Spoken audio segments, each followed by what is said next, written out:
É isso que eu tava meio escondido ali, que pra mim é muita coisa a fazer ao mesmo tempo, eu não tenho essa capacidade. Uhum. Intelectuais, pessoais. Nós estamos ajudando ele a evoluir. Eu penso assim também, dificuldades é que nos fazem cada vez melhores, né? Tem que Só ter. aprendemos na dificuldade, com Sim, sim. certeza. Essa é a grande inteligência do ser humano, né? Mas eu só queria fazer algumas considerações, que já foi tanta coisa dita. Eu, o seu patrono, eu também não conhecia, não li nada sobre ele ou dele, mas achei assim muito interessante sobre sua mãe. Mas posso dizer, ela estava pensando se ele vai ser um grande autor. Eu vou dizer que está ruim, porque se eu falar que está bom, ele vai se acomodar, né? E às vezes os elogios estragam. A minha mãe dizia que elogio estraga mais do que conserta. Sim, sim, concordo também, concordo. Já estava, o teu destino já estava traçado, O você elogio às ia vezes escrever. te deixa numa zona de conforto, né? Você tá bom assim, não precisa melhorar. E não. Claro, claro. Aquilo que as professoras costumam fazer daquele 9,8 para o aluno. Aquele 10 é inalcançável. O 10 é só Você depois, tem que né? chegar lá. Você tem que chegar lá. 9,8. Não tem. Exatamente. Ela sabia o que estava fazendo. Ela é pedagoga. A outra coisa, assim, sobre a sua obra, que você tem aí mais de 200 textos e já dá para fazer 6 livros, por favor, solta isso aí, não seja egoísta, a gente quer ler. Mas eu queria te fazer uma pergunta, assim, é, tirando lá do teu coração mesmo. Você gosta de escrever sobre o que está acontecendo no momento, ou você tem uma memória que você quer transformar aquilo num texto, passar a sua opinião sobre aquilo que você viveu, o que você presenciou, o que você pensa, ou eu costumo dizer assim, ou você agarra o momento, agarra o tempo, aquela hora, aquele dia, essa, por exemplo, essas guerras que nós estamos vivendo, essas desigualdades, essa politização política, isso é coisa que mexe com você? Ou você tem uma memória que você prefere escrever diante dessa matriz de memória? Então, isso é interessante. Geralmente, eu sou meio doido nessas coisas. Eu tento escrever sobre temas que eu acho que ainda vão acontecer. Então, assim, eu fico sempre ligado nas notícias e eu falo assim, poxa, eu acho que vai ter uma guerra. Aí eu escrevo antes, de um jeito que seja, né, não é que eu seja, que tenha tenha uma previsão do futuro, mas a gente vai vendo que, por exemplo, essa coisa do desmatamento, né, poxa, os rios do Amazonas, né, secando, isso era uma coisa que já poderia ser prevista, né? Então, assim, tudo bem que está na época da seca, mas nunca teve uma seca, né? Tem uns rios lá que estão em níveis que em mais de 112 anos nunca tiveram tão baixos. Então eu acho que é legal isso de você tentar antever o que vem pela frente. Eu tenho uma crônica falando sobre, sobre Deus e em relação aos humanos, como se Deus estivesse chegando para fazer uma visita no planeta e chegou assim de repente, sem aviso, e foi muito mal compreendido, porque ele não queria se identificar como Deus, ele queria ser uma pessoa assim, não uma pessoa comum, mas ele chegou de um jeito diferente e as pessoas não aceitaram a forma que ele chegou e ele começa a falar assim, poxa, a humanidade está muito desvirtuada. Depois eu passo esse link também dessa.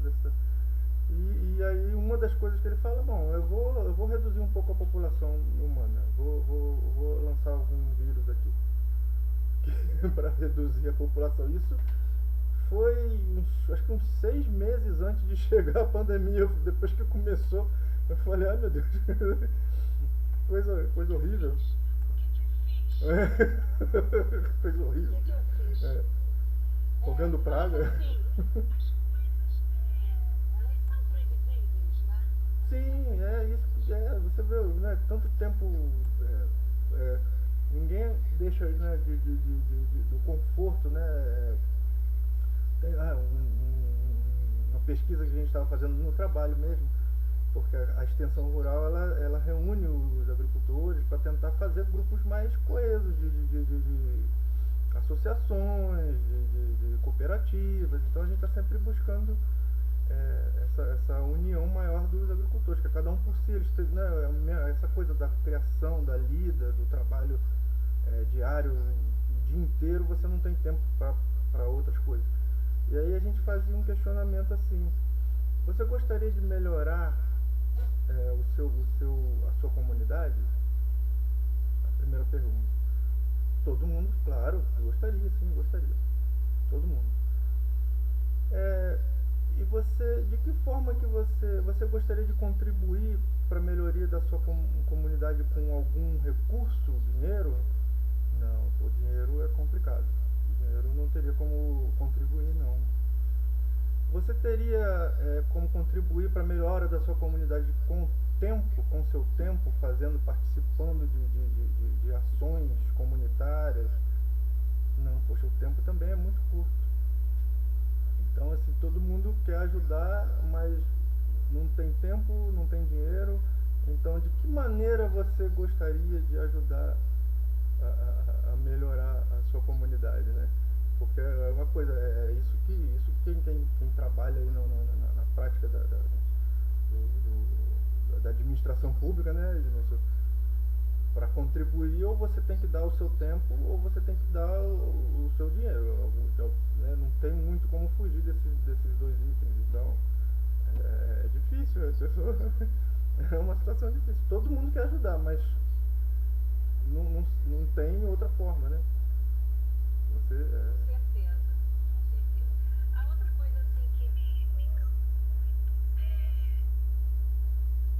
é essa coisa que eu senti que você gosta de outras culturas.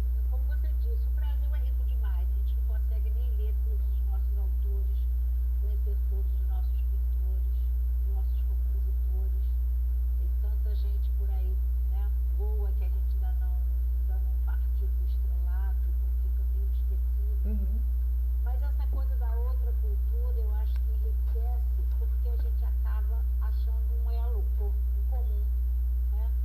Eu, quando li Malala e todo aquele sofrimento do Afeganistão, eu fiquei assim muito mexida, porque ela era uma menina que queria ir para a escola, novamente cai naquele métier que é o meu, né, as dificuldades que eu entendo, mas só com risco de vida. Você para imaginar uma pessoa saindo de sua casa, ela descreve a casa, ela descreve o material que ela tinha, e o pai dela era um professor, né? Inclusive um professor de inglês, de literatura. E aquela pobreza, aquele chinelinho que ela ia, aquela divisão, mais uma inteligência, um conhecimento de mundo que eles tinham, que a gente pensa que é um povo ignorante, e não é, né? Não é. E quando ela conta o que aconteceu, a ida dela, antes, né, de tudo que passou, porque aconteceram muitas coisas antes do atentado que ela sofreu, ela conta outros atentados, outros mini atentados, outros tipos de ameaças. Como eu aprendi, e é um livro, sim, digamos, leve, não é um livro de profundo conhecimento filosófico da árabe, nem nada disso. Mas eu aprendi muito, inclusive a geografia, porque ela descreve muito bem as montanhas, a neve, o terremoto, ela descreve muito bem essa parte geográfica também. Então, quando você diz isso, realmente realmente é um mundo que a gente poderia ler mais, né? Ter mais afinidades, porque tem muita coisa boa ali, né? Muita coisa boa, eu acho. Aí eu tô voltando aqui algumas frases do Tagore que falo muito nesse sentido. Compreendemos mal o mundo e depois dizemos que ele nos decepciona. Então, assim, poxa, a gente abandona, né? Não tem por que abandonar, eu acho que toda forma de conhecimento é válida, né? Eu acho que assim, o sofrimento, né? Até por isso que se repete muito do que eu escrevo, o sofrimento é o veículo catalisador da mudança. Se está tudo bem, não muda nada. Você tem que ter o sofrimento, passar pelo sofrimento para ter uma mudança. Aquela coisa que está te empurrando, está te cutucando, está incomodando, não deixa você dormir, porque está querendo que algo melhore. Não é. Eu nunca tenho essa visão fatalista de, poxa, eu vou sofrer para sempre, não tem jeito, acabou. Não. É assim, é uma barreira a ser ultrapassada. É um desafio a ser vencido, né? E aí quando você enxerga dessa forma, fica mais o impulso para você continuar lutando. Vamos lá, né? Tá difícil, a gente pode chorar, a gente pode sofrer, mas tem que ter solução, tem que ter esperança. Acho que o desafio é manter a esperança viva, apesar de tudo, de todas as dificuldades, assim, a guerra é sempre muito covarde, né? Nunca é equilibrado, né? A gente tem visto aí tanto a guerra da Ucrânia quanto essa, que nem é uma guerra, é um conflito, né? Aí de Israel com o Hamas. Os palestinos estão no meio de um fogo cruzado, porque, né, ali Israel quer mais terras, a gente vê historicamente isso, e o Hamas ele é um grupo radical, terrorista, que não quer saber, não quer saber de trégua, né? Não está aceitando, né, as mínimas situações de regras para ter uma guerra com menos crianças morrendo, né? Menos pessoas que não tem nada a ver, que só querem viver, sabe?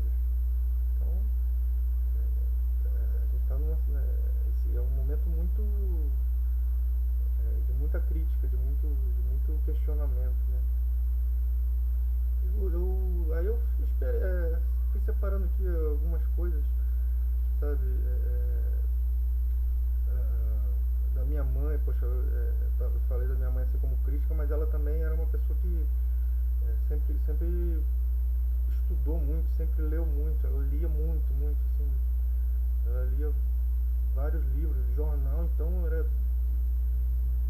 todo dia, lia o jornal inteiro, sabe? Então eu tive muita influência desse esforço para buscar mais conhecimento da parte dela. Ela, na época dela, ela fez 90 anos agora, em setembro, no início de setembro. E ela, na época dela, ela estudava francês, né? Você podia estudar francês ou inglês, né, na escola. Ela escolheu estudar francês e latim era obrigatório. Então ela falava algumas coisas em latim, e quando eu vinha com os exercícios de biologia, né, que tem os nomes científicos das plantas, dos animais, ela falava isso aqui, albo atrium, quer dizer o peito branco, o coração branco, o peito, albo, o branco, né, albo.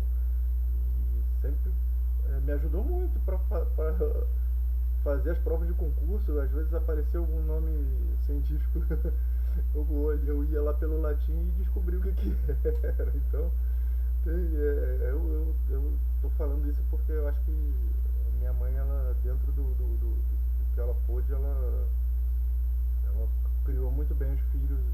É, eu acho que tinha que ficar gravado isso. E dessa coisa do conhecimento, a busca pela educação, pela cultura, sempre foi prioridade para ela. O sacrifício de trabalho, de estudo, sabe? Tinha que estudar, não podia ficar parado muito tempo. Brincadeira, tinha um horário para brincar, mas tinha que estudar. Então, poxa, isso aí só tenho a agradecer. Eu queria só deixar isso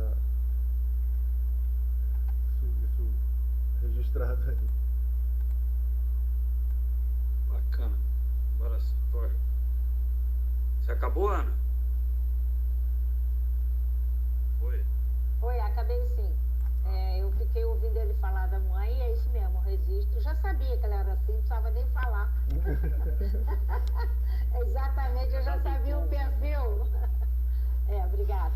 Muito obrigada, tá? Sucesso para você. Vamos esperar alguma coisa sua bem bacana, eu sei que será. Um abraço. Chegou o Eduardo Gates. Entrou aí. Boa noite, Eduardo. Boa noite. Eu vou falar aproveitando que o Eduardo chegou aí. Tem uma pergunta para você ainda, parceiro. Tá, então pergunta aí que eu fiz um... Acabei de sair do trabalho, cara, hoje foi um dia medonho. Mas vocês também atrasaram, né? Eu vi que foi 8h10 que começou, né? Sim. Ah, tá bom. Beleza. Agora sim, você falou da questão da política. Na área financeira, está aí o Paulo Roberto, que me deixa mentir, a gente trabalha com a palavra projeção. Também previsão. Então, a gente também, obviamente, tem toda essa preocupação com o futuro e tudo mais, mas eu queria voltar à questão literária, que é o nosso foco aqui, e te perguntar o seguinte: qual é a ideia que você faz de futuro para a literatura diante da evolução da tecnologia, da inteligência artificial? Eduardo, fecha teu microfone, por favor. Pois não. Tá. Obrigado. Entendeu? Qual a tua projeção para o futuro, a tua previsão, como é que isso avança? Porque você, obviamente, já viu muita coisa acontecer na agricultura, principalmente, em função da evolução tecnológica. E agora, para a literatura, para a música, para as artes, como é que você vê isso? Está fechado. Então, é isso que é uma das coisas também que eu achei interessante. Eu acho que eu comecei a falar, eu tô meio um pouco nervoso, um pouco ansioso, aí eu misturo, começo a falar uma coisa e acabo me perdendo no que eu tinha iniciado. Eu acho que a gente tem que buscar justamente isso, ter muita novidade, sabe? Agora que a gente tem essa ferramenta tão boa e tão ruim ao mesmo tempo, que é a internet, né? Que é essa capacidade de você poder acessar tanta informação ao mesmo tempo. Poxa, tem umas coisas incríveis. O Gil Kleber não está aí, né? Eu vi no Instagram agora, tem um negócio muito doido, que é um grupo chamado Nice Aunties. São as tias legais. Nice Aunties. E artes plásticas feitas com inteligência artificial, e assim com um foco em alguma coisa chinesa, oriental. Só que é uma coisa assim, quando você vê o mundo, né, esse mar de coisas que está surgindo novo, e no meio desse mar, uma coisa que chama a atenção dessa forma, é porque a pessoa tem um dom, né? É uma criação, assim, um grupo de pessoas que fazem essas artes plásticas, mas é uma mistura assim, eu queria que o Gil Kleber estivesse aqui para depois ele falar para mim, porque aquelas pinturas dele que tem um pouco de Magritte, tem um pouco de Salvador Dalí, né? Assim, as pinturas dele, e esse Nice Aunties também é uma coisa muito louca. Eles misturam aí, uns temas loucos assim, de comida chinesa, arroz, tem muito arroz, tem umas perucas rosas, tem peixes, tem sapos, eles misturam tudo, tem umas senhoras. Essas artes são feitas por pessoas. Por pessoas utilizando a inteligência artificial, acho que até para buscar essa lacuna, né? Eles querem fazer alguma coisa que seja realmente diferente. Então você vê que coisa. Assim, a gente está chegando nesse tempo de utilizar a inteligência artificial para aprimorar uma ideia nossa. Assim, eu já vi alguns autores falando que a inteligência artificial é burra. É burra porque ela não tem essa sensibilidade de ver isso realmente é importante, isso é relevante, isso não é. Ela recebe os dados de um ser humano, mas ela não tem o critério de falar, de diferenciar o que realmente é importante. Então, assim, é como se fosse um trabalho feito por uma pessoa que não tem sentimento, que não deixa de ser. Não é uma pessoa também. Mas é assim, a ausência de sentimento impede essa filtragem, né? De discernir as coisas. Mas ajuda muito, poxa, é uma ferramenta muito interessante. Eu não sei, assim, isso foi o que veio primeiro assim na minha mente, mas eu acho que pra gente que escreve também, quem ainda não acessou o próprio chat GPT, que é tão falado aí, você fazer perguntas para ele, conversar alguns assuntos com ele, pedir, ou você faz você pode escrever um relatório, escreve um relatório, manda para ele e fala, poxa, eu queria melhorar a coesão do texto. Ele consegue, refaz o relatório. Eu queria acrescentar um tom sarcástico, eu queria acrescentar um tom jocoso, sabe? E ele faz umas coisas muito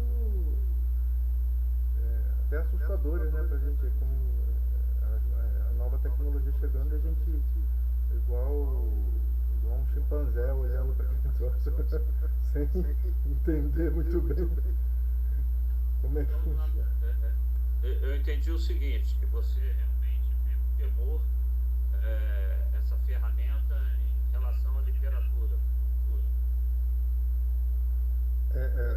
Não é. Eu acho que não vai substituir o escritor, não tem como.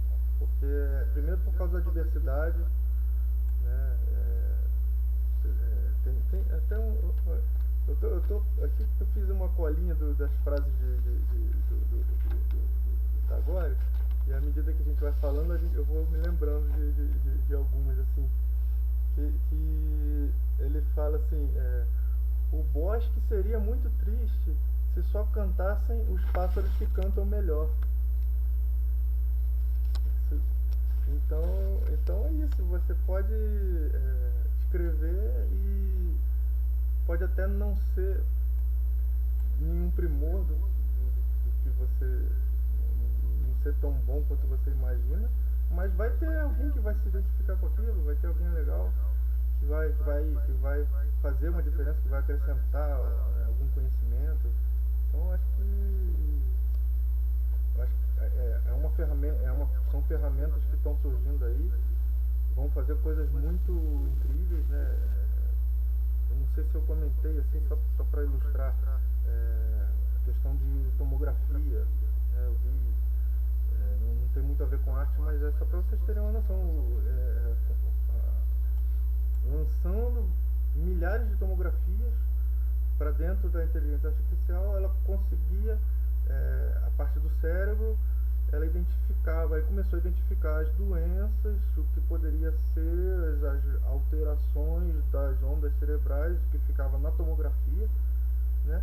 E chegou um ponto que a inteligência artificial ultrapassou a questão da doença e conseguia identificar o que a pessoa estava pensando no momento que saiu, que veio que foi feita a tomografia.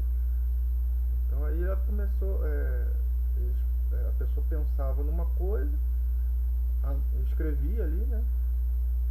Escrevia num papel, assim, falava para alguém, vou pensar nisso, e o tomógrafo conectado nessa inteligência identificava, não, você pensou agora numa baleia com pintas vermelhas, sabe? Coisa de, então, aí imagina, né, quanto que vai evoluir aí nos próximos anos, né, nem, né, nas próximas décadas, em poucos anos isso está crescendo.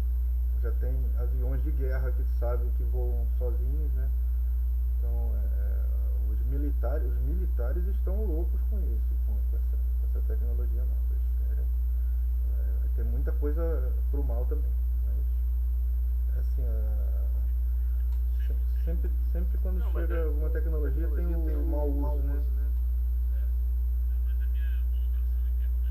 Porque obviamente isso tem sido muito discutido, eu tenho acompanhado, né, essa evolução toda, e evidentemente que a gente, como representante da academia, tem essa preocupação. Não acho que também vai ser uma coisa que já vai acabar com todos os escritores.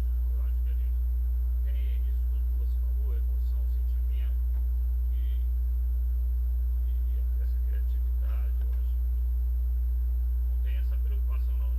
Eu não recomendaria a ninguém deixar de escrever por causa da inteligência artificial. Deixa que ela escreva lá e eu escrevo aqui. Como tem hoje vários autores que estão escrevendo e a gente continua aqui escrevendo também. Independente, né, de que tenham os deuses da literatura, nós estamos aqui, estamos presentes. Sim. Paulo, por favor. É sobre esse tema que o Guaraci levantou sobre a inteligência artificial, ele falou sobre lá os lados do lado das mulheres, um termo, só acho que chinês, japonês, alguma coisa. Chinês. Tem muita comida chinesa, salmão, por aí vai.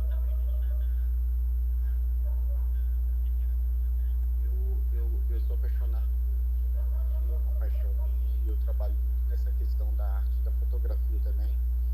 Eu tenho no Instagram e tudo mais. Sigo muitas pessoas, algumas me seguem com relação à fotografia. E quando eu penso na inteligência artificial, eu tenho muito receio. Eu ainda me mantenho assim, fazendo uma comparação aqui meio louca. Já viu aquele criminoso que quando sai da cadeia joga um pano na cabeça e quer que ninguém veja quem ele é?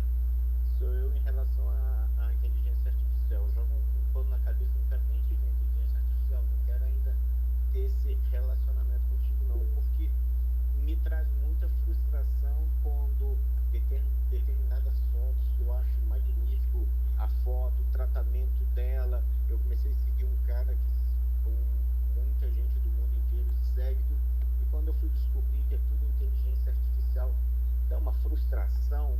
Falou, poxa, não foi criado por ele, foi uma máquina que fez isso, sabe? E aí eu penso nisso com a literatura. Outro dia eu estava conversando com um amigo meu sobre essa questão da inteligência artificial. Eu falei, daqui a pouco as pessoas vão dar um tema, mais ou menos o que ele pensa de um livro, e a inteligência artificial vai e escreve o livro todo para ele. Eu não sei vocês, mas eu tenho uma frustração tremenda quando penso nisso, nesse aspecto de que foi uma máquina que fez, não foi um ser humano. Paulo, agora eu vou te pegar pelo pé. Olha só, o que aconteceu?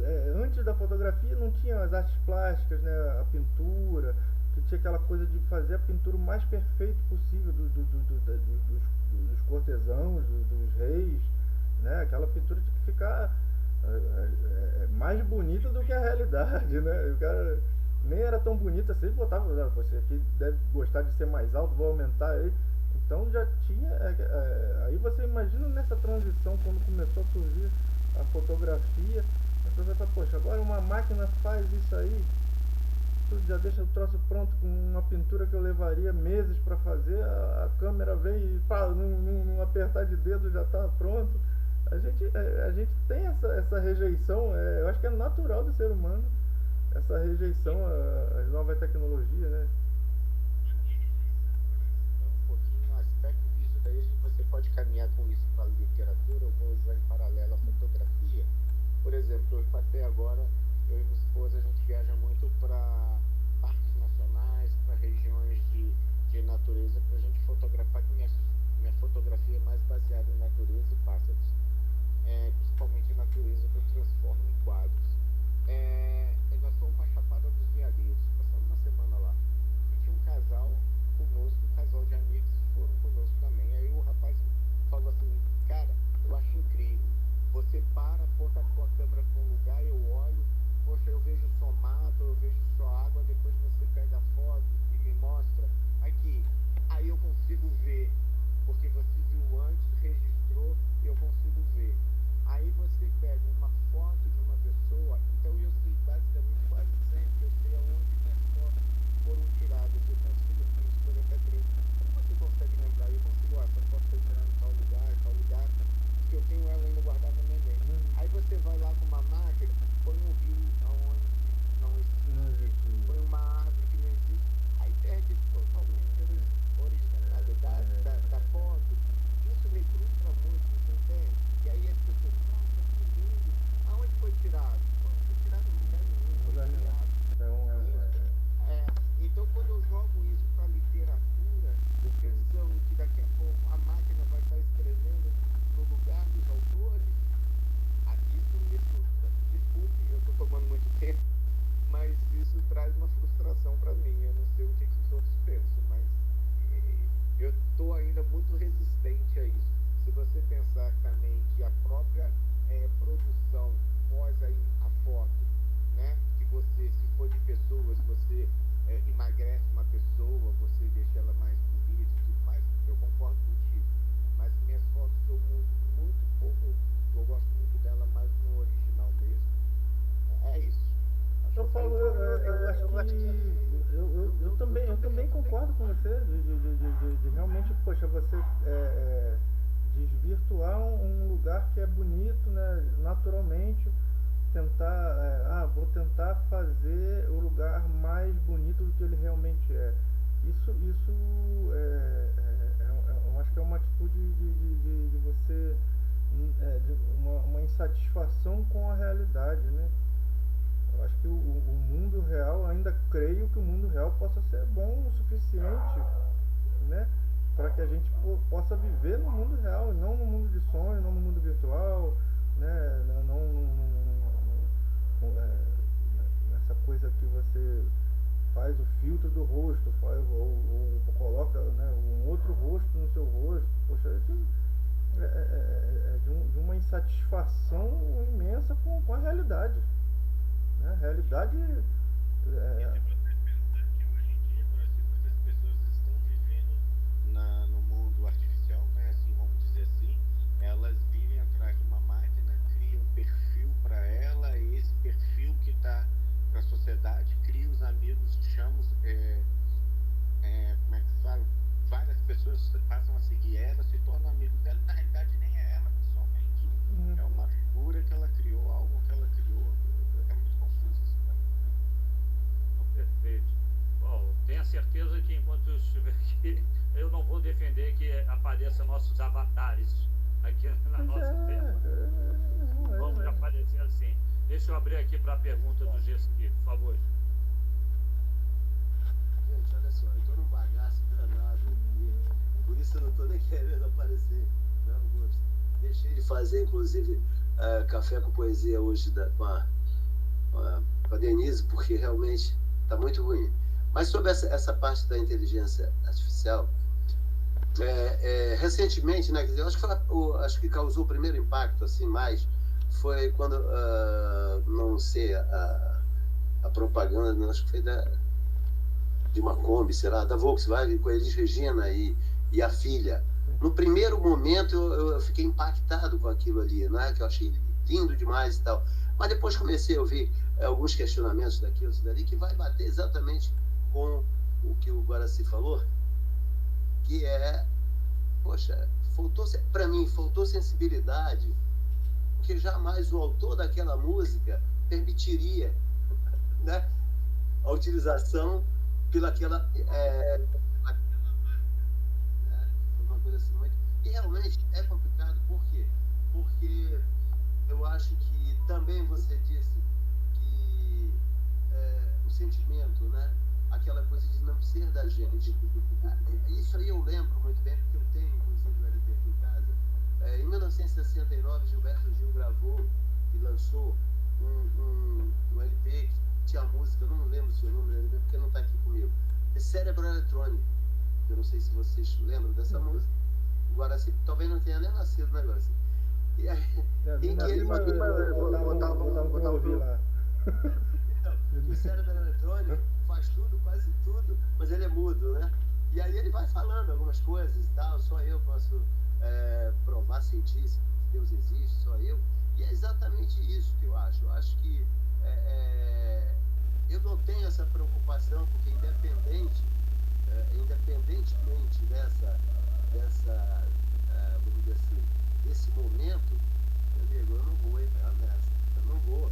Não quero minha voz sendo montada depois que eu partir. Para falar coisas que você não diria, né? Inclusive também, então, eu acho que isso é uma coisa que vai mexer também com a parte do artista plástico, o Paulo Roberto que falou, que realmente você acaba criando situações que você também disse, que os cortesãos, aquelas mulheres que nem eram tão bonitas, né? A gente pega uma foto da Princesa Isabel, depois você vê uma outra, vê que não bate. Então imagina, hoje eles vão fazer o que eles bem entendem. E eu sou cético, acho que não vai acabar com a tua inspiração, com a do Paulo, do Edmilson, da Ana e minha, porque eu vou continuar sentindo o que eu olho, do mesmo jeito que você olha como é que diz assim, na natureza. Eu vou lá para a feira e vejo uma barraca lá e sai uma pode não sair tudo, mas sai uma frase, qualquer coisa, porque aquilo eu estou sentindo, eu estou vendo aquela criança comprando, pedindo para comprar alguma coisa. Então isso é uma coisa, é nossa. O outro não tem um sentimento, por mais bonito que seja, que não sei o quê, eu acho que não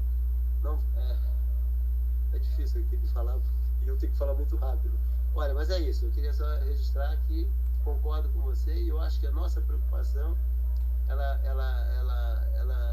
se desfaz a partir do momento que nós temos esse sentimento, nós temos esse olhar que atrai coisas para que a gente possa escrever. Só isso, um abraço, gente. Eu lembrei aqui de um exemplo, um especialista, eu só peço para guardar o nome dele, um especialista nesse assunto de inteligência artificial. Ele falou 3 coisas que vão ser muito procuradas nas próximas carreiras no futuro: discernimento, intuição e empatia. 3 coisas que a inteligência artificial nunca vai ter. Intuição, poxa, eu vou por essa rua aqui ou por aqui. Não, eu vou por essa rua aqui, hoje eu vou por esse caminho diferente. Por quê? Não faz sentido. Não tem lógica, mas esse caminho é mais longo. Ah não, mas é mais florido. Isso a inteligência artificial nunca vai entender. Escrever sobre o cotidiano, ele nunca vai conseguir escrever. Né? Gente, também concordo com vocês, mas fato é que, assim, os especialistas que estão aí, né, agora assim, o pessoal que tem escrito sobre isso, Kai-Fu Lee, CEO de empresas, e o Noah Harari também já fala sobre isso, e o Noah Harari fala sobre isso. É certo que vai mudar, né? Tem várias profissões que não fazem mais sentido de existir. Por exemplo, contabilidade, entendeu? Está todo mundo ameaçado. Contabilidade, administrador, professores, então, advogados, então, tudo que você puder planilhar, ele consegue buscar, né? Você com um banco de dados enorme, isso é fato. Mas o que eu me debato é o seguinte: enquanto a gente tem o avanço da tecnologia, uma coisa, né, tão espetaculosa, você tem bolsões de pobreza, de miséria no mundo todo, e ao nosso lado, né? Ao nosso lado a gente vê o Rio de Janeiro degradado, o centro do Rio de Janeiro, é uma tristeza a gente ver a nossa cidade maravilhosa no ponto que está, entendeu? Então, assim, eu também concordo que eu acho que as pessoas vão se procurar mais, entendeu? Tem muita gente que já está no caminho contrário, não está avançando. Então, por exemplo, questão de Facebook, Instagram, querer aparecer, querer status e tudo mais. Conheço pessoas, eu propriamente dito, não me animo. Eu não quero ter 1 milhão de seguidores, eu não quero ter esse compromisso. Eu prefiro parar no centro de Pati com você, Guaraci, e tomar um chopp e trocar uma ideia sobre seja lá o que for. Entendeu? Eu não quero ficar refém. Eu acho que, na verdade, a gente se torna refém dessa busca por status. Que é isso que está acontecendo. Todo mundo quer status, né? Quer ter 1.150 seguidores, 1 milhão de seguidores. E não sei se isso traz felicidade, muito pelo contrário. O que eu estou vendo é um comentário, uma crítica abalar emocionalmente qualquer pessoa que esteja, né, nesse nível de exposição. Então, concordo com vocês, concordo com todos quando vocês falam que tem o sentimento, tem a emoção, tem a amizade, tem a empatia. E isso é que nós vamos escrever com muita propriedade, porque nós vivemos isso. Perfeito. Passo para você as considerações finais do Brasil. Já estamos avançados da hora. Aí a gente busca sempre. Eu busco sempre fugir do lugar comum, tentar inovar, tentar escrever alguma coisa um pouco diferente, tentar alcançar essas lacunas, sabe? De falar sobre alguns temas que não são muito falados, de tentar trazer um pouco mais de luz, de clareza sobre algum tema. Muita coisa que eu escrevo, assim, quase tudo que eu escrevo, eu estudo um pouco, às vezes, assim, um pouco não, às vezes bastante mesmo, para poder ter mais informação sobre o tema, também não passar nenhuma informação errada. Eu acho que, independente de ser poesia ou de ser uma crônica, eu acho que a gente tem não é o dever, né, mas porque a parte da ficção também é interessante, mas eu gosto mais dessa parte de você pegar a realidade, e tem coisas na realidade que são incríveis, né? O Paulo mesmo, com as fotografias dele, poxa, tem lugares que são lindos do jeito que são, né? O nosso planeta, o mundo que a gente vive tem tanta beleza e tantas coisas inacreditáveis, né? Eu fico sempre maravilhado também com a aurora boreal, né? Poxa, para entender aquilo lá, porque é um vento solar que entra em contato com o campo magnético da Terra, que faz alteração na parte elétrica da atmosfera. Nossa, que coisa louca. Então tem tanta coisa. Assim, eu falo assim que até você, se tiver alguém aí que tem essa loucura também de... Eu sou um colecionador de milagres, eu adoro essas coisas inusitadas, incríveis que acontecem, sabe? Qualquer notícia que você tiver, assim, que você souber de alguma coisa incrível que aconteceu, pode mandar pra mim, que teve uma história de um avião que caiu perto da Índia lá, e morreu todo mundo, só sobreviveu uma menina, caiu no mar e não sabia nadar. Só ela sobreviveu e ela não sabia nadar. Ela caiu, na hora que caiu, um pedaço do avião caiu do lado dela, ela segurou no avião e sobreviveu. Sabe, tem outra história também que eu lembro. Um cara foi... o cara trabalhava num desses postos de gasolina à noite e tal. Aí o posto de gasolina foi assaltado, e aí o cara, quando estava saindo virou a arma pra ele, deu um tiro nele, acertou no peito do lado esquerdo. E aí ele saiu correndo pra ir né, levaram ele pra emergência, né? E chegou lá e descobriram que o coração dele era do lado direito. Uma coisa, 1 em 1 bilhão de pessoas que tem o coração do lado direito do peito. Poxa.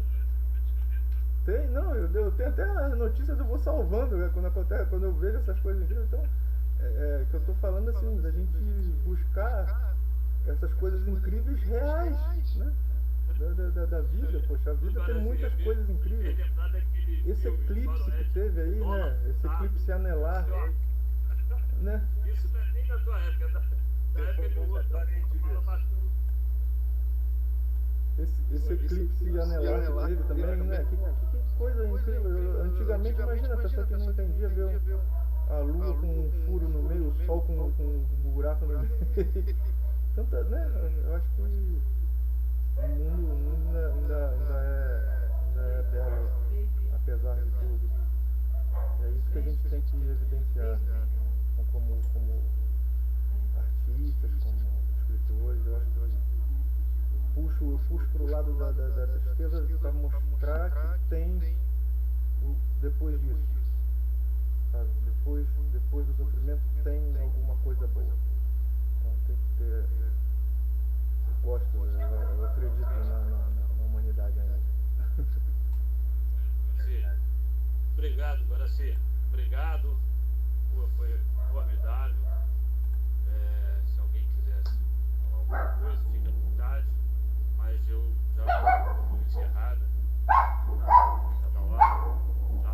Boa noite, foi ótimo, parabéns. Como sempre, a gente aprendendo muito. Um abraço a todos. Tá certo. Eu peço desculpas aí ao Guaraci, né? Porque também foi uma sessão muito curta, né, Guaraci? Mas eu gostaria muito de falar com você depois, eu e você, sobre essas coisas que você falou aí, sobre esses mistérios, sobre essas coisas inusitadas, viu?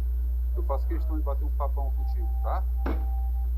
Ô Eduardo. Eu tenho muita história para te contar. Essas histórias inusitadas são muito inspiradoras. Ô Eduardo, até que não foi curto, não. Foram 2 sessões de 1 hora com o Guaraci. Ué, 2 sessões de 1 hora? Começou às 7, aí parou e começou às 8 depois de novo. Ah, bom. Tá. É isso. 2 sessões de 1 hora e foi muito bom, Guaraci. Beleza, então. Parabéns, Guaraci. Boa noite, boa noite a todos. Boa noite a todos. Não esquece de botar tudo no YouTube, que eu quero ver ela todinha. Eu falei tanta coisa que você quer o quê? Boa noite, senhores. Um abraço. Falou, obrigado, boa noite.